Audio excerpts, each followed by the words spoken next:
going on? Justin over at Las Vegas Harley-Davidson with part 3 of the series that we've been doing so far that is kind of geared towards people first starting to ride and really kind of an intro to Harley-Davidson. Today we're going to be talking about your first ride, what you kind of should be looking for, things to think about, and just kind of jog some thoughts on something that you might not have thought before, and hopefully kind of narrow down where you should be looking if you're just starting to get into the sport. There are lots of stigmas that kind of come with this. Lots of people have their own ideas, and similar to our previous 2 videos, at the end of the day, no matter what I tell you, no matter what your homie tells you, no matter what your uncle tells you, whatever bike fits you best is the bike that you should be riding. And we'll get into that a little bit later. There are a few things that we kind of like to start with. Typically that is going to be something along the Sportster line.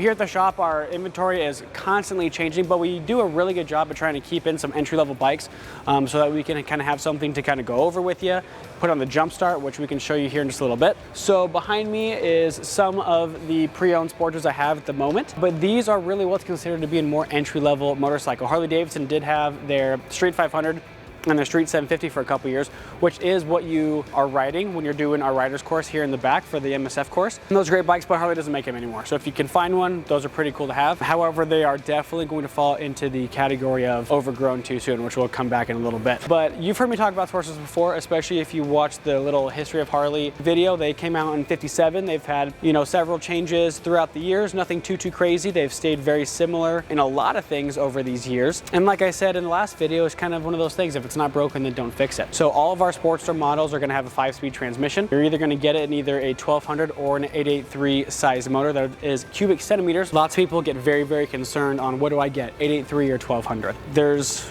some advantages to both. At the end of the day, there's not huge differences in a stock 1200 versus stock 883. Now, as soon as you start putting cams and air cleaners and exhaust on it, that's going to change things a little bit. But if we're just going stock versus stock, they're going to be pretty well matched. The 1200, of course, having a bigger motor is definitely going to give you some more highway speed. You are definitely going to feel a little bit more comfortable when you're on all these crazy drivers here on the 15 that are going way too fast. The 883 is going to be a little bit cheaper most of the time, right? So just to kind of run through some things, we have our 1200 Super Low. The Super Low I'm a really big fan of. You'll hear me talk a lot about outgrowing things, but this bike is one that you should be able to keep for a good amount of time. The reason I say this, it has a little bit bigger gas tank. Most of the new Sportsters right now have about a 3.3 gallon gas tank in them. My very first bike was the Iron 883. It was awesome. I loved it. I rode it for almost exactly 2 years. I lived in Phoenix at the time, going to MMI out there, and of course my family still lived here in town, so I'd ride it back and forth, and it was awesome.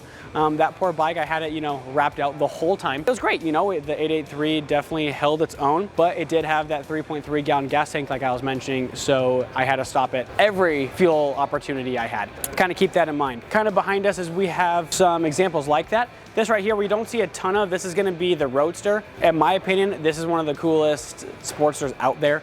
It has a lot of really nice features. It really kind of catches an eye to the cafe racer days, right? But we have a nice inverted front end. It sits up a little taller. You're going to sit a little bit more hunched. I've actually seen a couple of these bikes with rear sets on them, and they just look super sharp. And they're actually really comfortable like that with the stock handlebar setup. And then you have Harley-Davidson's performance rear suspension that came from the factory. So if you're able to find one of these bikes and it's relatively good price, don't sleep on it, because they're getting increasingly hard to find, and these wheels are really sharp. They only came on this bike. So these bikes over here, we have our Iron 883 and we have our Iron 1200. As you can see, they look very similar in a lot of different things. Now, both of these bikes have some add-ons, and that's one thing I really like to talk about when it comes to Sportsters, because it only adds to being a great first bike. Similar like I was talking about in our gear video, once you start riding, you spend some time on bikes, you're really going to be able to understand what your riding style is.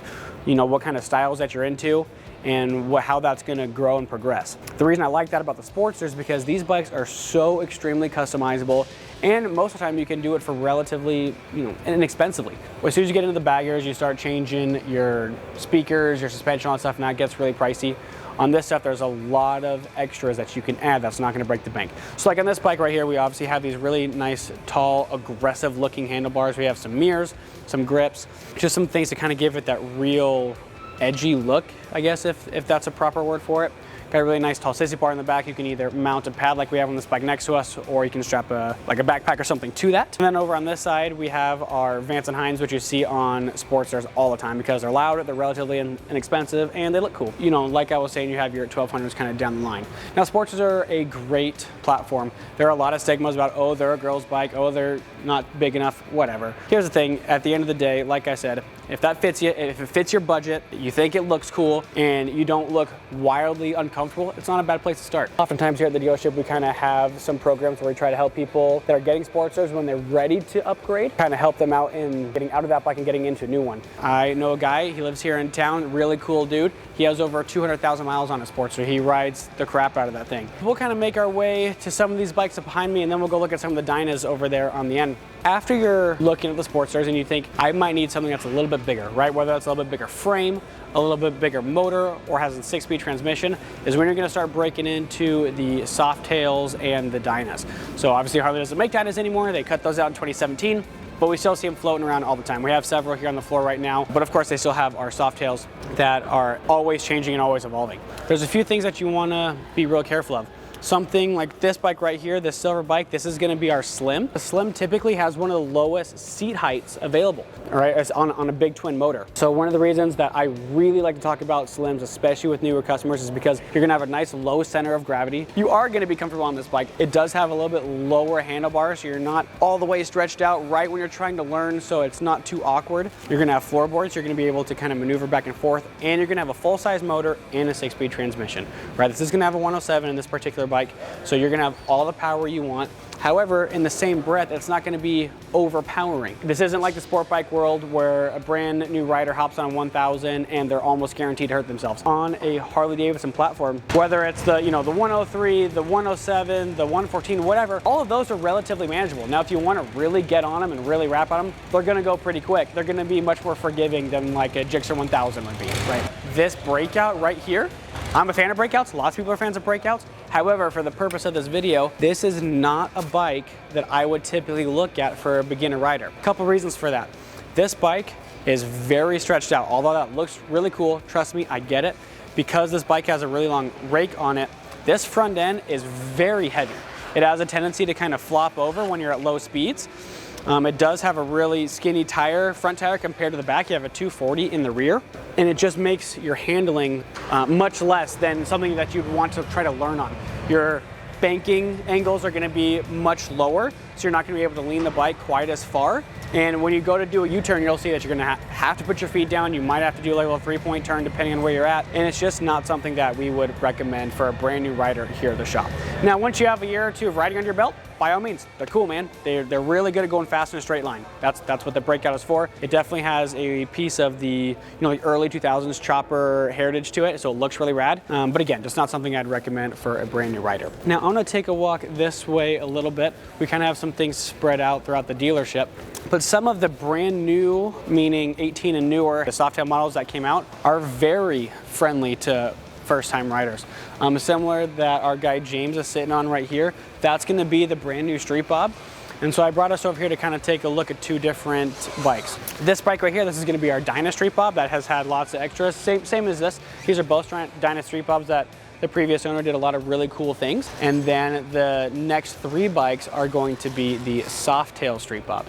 The Street Bob's usually a good place to start. They're usually a little bit cheaper than like the lowrider. They're usually a little bit more bare bones, so they're very customizable right off the bat. And they're definitely what I would consider to be the bigger brother of the Sportster.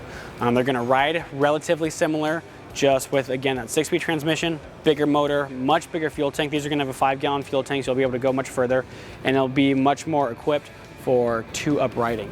Now, originally the Street Bob did not come with a passenger seat. However, both these bikes do and have the rear pegs. But then when we look at the Softail Street Bob, which is the next 3 bikes, before I even get into this, I've always been a huge fan of the Dynas. I've had a couple of them. I love the FXRs. I love the Sportsters. I love all of those things.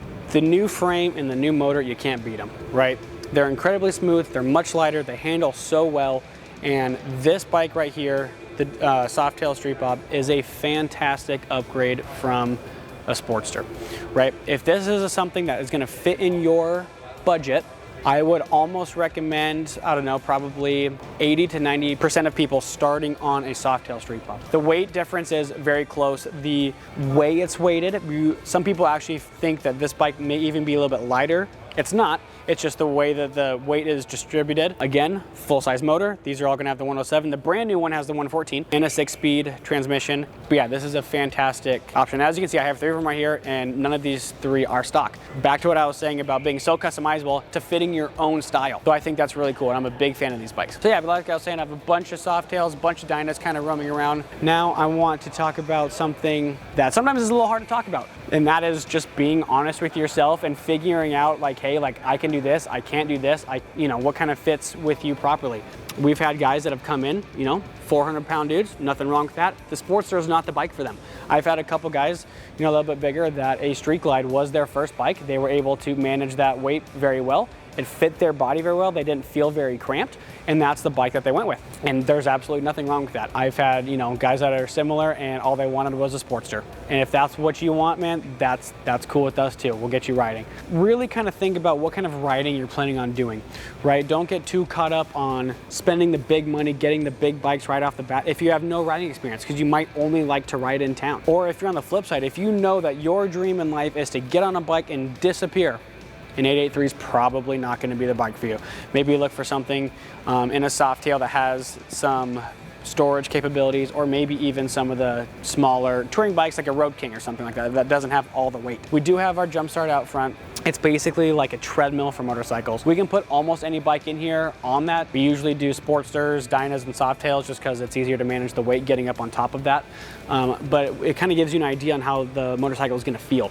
So at any time, if you want to come on by, please do so, right? But really kind of take a look at yourself, take a look at your budget, and take a look at what sort of riding you're expecting to do. And that's kind of where you should be focusing your motorcycle purchasing. I hope this video helped. If you have any questions, please give me a call. Please come talk to any of the guys on the floor. It will help fit you to the bike that you should be riding.